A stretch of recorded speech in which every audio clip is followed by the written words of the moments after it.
Chapter 1. Left by Mother. For many people who have a loving mother, it's hard to imagine her deserting her child, but that's exactly what happened to me. My mother left when I was 2 years old and never came back. I was born weighing 8 pounds and 14 ounces in Kalamazoo, Michigan, a small town just outside of Grand Rapids. According to my birth records, my father took me home from the hospital because my mother was unable to be at home due to an extended illness. I was the last of 6 children that my father and mother birthed together. As the baby of the family, my siblings called me Gracie. At the age of 2, I was told, "Your mother left. She doesn't want you." My grandmother, who passed away in 1991, fondly remembers my cute, innocent, yet strong reply. "Well, if she don't want me, I don't want her neither." Because of that reply, my grandmother believed I was a strong, resilient child who would not be deeply affected by this tragedy. Boy, was she wrong. Those unbelievable words, "Your mother doesn't want you," devastated me. My cute, innocent reply was my way of laughing to keep from crying. And that is exactly how I went through life. Laughing to keep from crying. My mother's leaving left me with feelings of fear, insecurity, and rejection. If my own mother didn't want me, then who else would want me? I often thought. As I grew older, my schoolmates asked me, "Where is your mother?" I answered, "I don't have a mother." When they inquired further, I replied, "None of your business." Questions about my mother reminded me of those turbulent days when I was told she didn't want me. The thoughts embarrassed me, and I did not want my friends at school to know anything about it. Yet even with the embarrassment I endured, I never blamed her for leaving. Though I was only 2 when my mother left, I still remember many things about her, both good and bad. For example, my mother often walked around the house singing Christian songs, like "Jesus loves the little children," "This little light of mine," and "Love lifted me." I loved that about my mother, and I longed to be just like her. I recall sitting in church beside my father, looking up and seeing my mother playing the piano on the stage. I wanted so badly to run up there and be with her. I hoped to play the piano too. One day, when I was in the church daycare center, my mother came in to take me home. Before we left, she proudly showcased how smart I was to the daycare workers. She asked me, "Where is God?" When I pointed my finger up to the sky, she hugged and told me she was very proud of me. That made me feel terrifically smart, like I was her special little girl.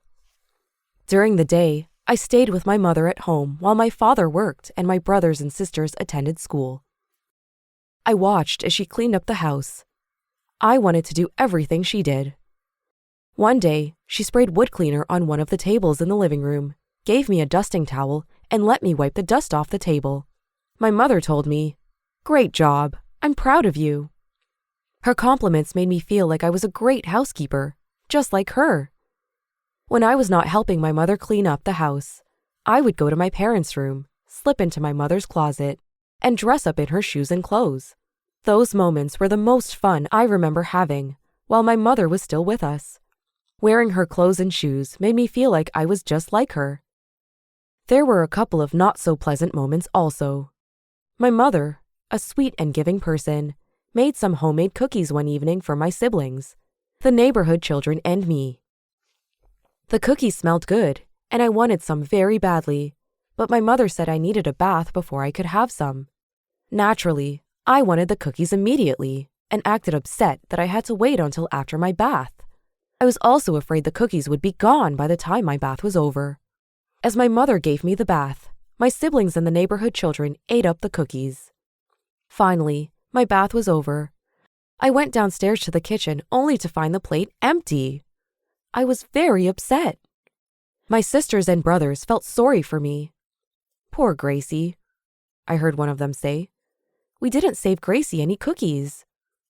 Although nothing could replace my mother's homemade cookies, the fact that they seemed genuinely concerned about it made me feel better. Another not-so-pleasant memory occurred while I was sitting outside on our porch, happily eating a cup of popcorn my mother had popped for me. As I sat out there, enjoying my popcorn, A 3-year-old boy who lived down the street walked over and asked if he could have some. I didn't trust him and refused, but my sweet and giving mother came outside and ordered me to share with the little boy.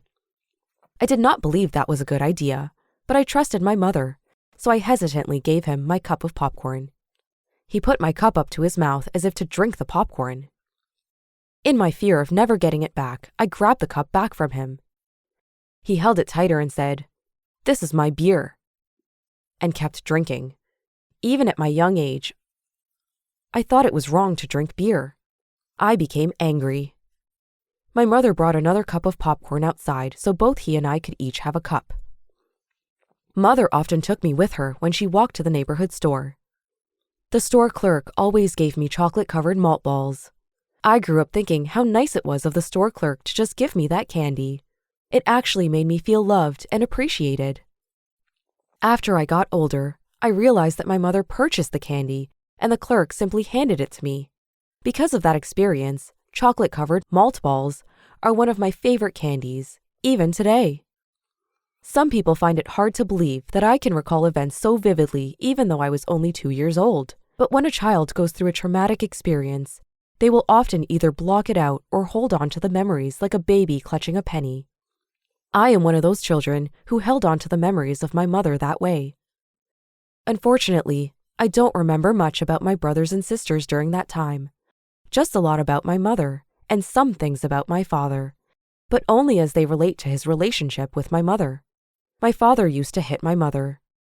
He said after she left, I had to knock some sense into her, because she was in and out of mental institutions when they were together. Mother cried a lot, and I often cried with her. I felt her pain as if it were my own. As a result, I have always felt deeply embarrassed about the events that led her to leave us. She suffered from mental illness, so while growing up, I heard many stories about how crazy she was. Hearing these insults caused me to feel a deep devastation in my heart. It made me wonder, when I was younger, if I would be crazy too. Thinking about this situation today makes me feel ashamed and embarrassed for myself, yet sad for her. I often wish I could have done something to help her back then, but I was just too young. Most of what I remember about my mother's mental illness came from the stories of other family members. However, I have 2 memories that relate to her illness. As I said earlier, I always wanted to do everything my mother did and be just like her. So when she would walk around the table, making hand gestures as she talked to herself, I would walk behind her, make the same gestures, and move my mouth as if I was talking to myself too.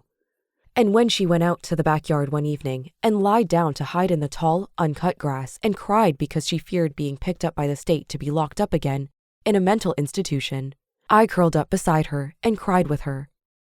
At that time, I didn't understand why she did those things, but I knew she was hurting terribly. I often wonder what type of life my mother is living today. Is she in a mental institution? Is she happily remarried with a new family?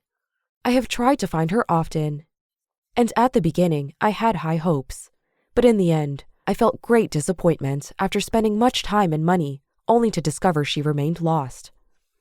At other times I have felt hurt and rejected because she never seemed to try to find me. Overall, I felt a strong sense of love and loyalty towards the beautiful lady who gave me life. I know in my heart I have gained a greater appreciation for life because of her, both for the happy memories and because she left me to my own resources that resulted in me becoming a resilient adult. If you enjoyed this story, please like this video and subscribe to our channel.